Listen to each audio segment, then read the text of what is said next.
Yan. Loob ng Filipino shop.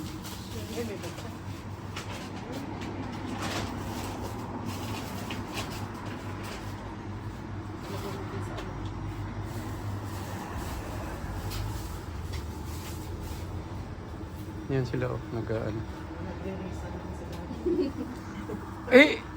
Nabigyan nyo na siya ng sombrero? Hindi nga. Oh. Hindi kasi next na ano yung punta namin, nakalis ako ng bahay. Pinagdala.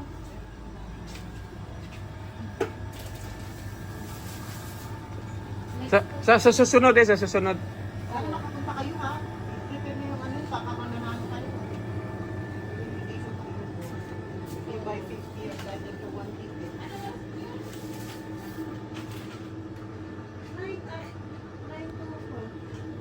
Yan, yun ang ano nila.